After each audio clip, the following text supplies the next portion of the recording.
Ground form ZAMAZENTA is coming to Pokemon Go during this year's Go Fest, so I'm going to go through everything you need to know about it, as well as leaks that could tell you a bit more than Pokemon Go are actually letting on currently, and if it's actually going to be worth it. So should like, subscribe, join the Discord, link in description or comments, and let's just get straight into it. So obviously this will debut during the in-person Go Fest first, the ones you have to buy an in-person ticket for and go to the actual parks.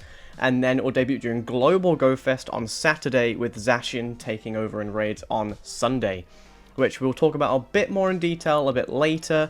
But let's start off with the typing. It is a Steel and Fighting type with a max CP of 4,306, roughly, because the stats I'm giving you now are actually updated stats. Previously, we had the original stats from the games, then they nerfed them, and now they've gone back to the old stats, meaning the CP may be higher than I say.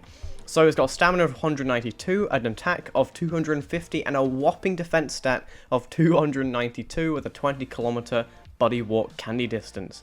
Being a fighting and steel type, it is weak to fighting, fire, and ground. It resists dark, dragon, grass, ice, normal, and steel, and it quad resists bug, poison, and steel.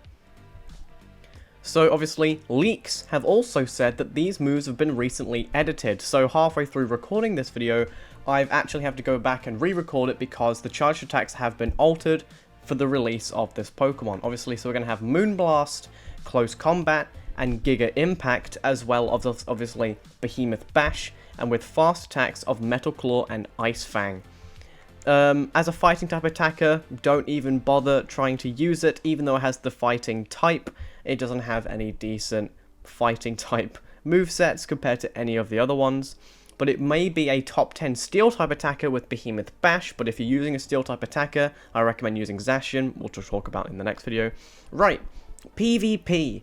Is this Pokemon going to be useful in PvP? Normally, with the current form that it is number 34 in Master League with Ice Fang, Close Combat, and Crunch. But, unfortunately, with this form, it can't learn Crunch, which may affect its rating, or, since it has Behemoth Bash, that may shoot it up in the ratings.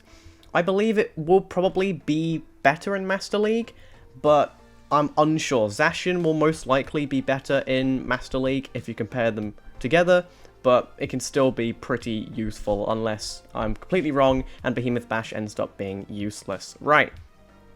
How will this Pokemon work? What's their gimmick? Why does this form change? Right.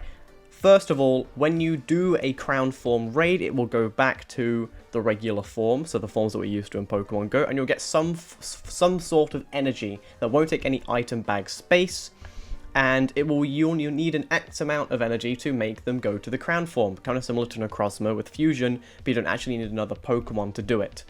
It will get the legacy move Behemoth Bash. Now, the thing is, it will most likely learn the move when you fuse it, like Necrozma, and you won't need to learn a legacy move like Kyurem was. It's an interesting thing. Right.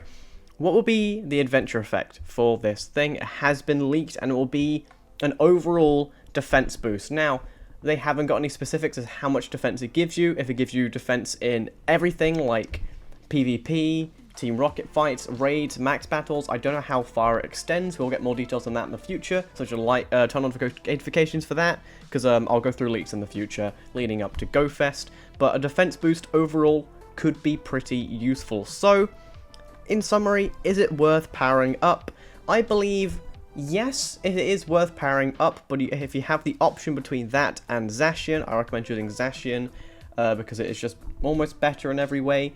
I'm very interested to see how Niantic are going to maybe shuffle things around to maybe seem a bit more even between the two, but even in the games, it's still the gap between both of them is pretty large. But there's a little bonus thing at the end of this video, because there have been leaks recently hinting at a potential Dynamax ability for these Pokemon, so keep a lookout for that. They are currently playing around with different assets in relation to that, so maybe they're pushing for a Dynamax release, which would be brand new, but maybe it could be because in the games, their abilities Behemoth Bash and Behemoth Blade also manage to do double damage against Dynamax Pokemon, so this could potentially be a Dynamax attacker if they let it Dynamax. We'll have to see. Right.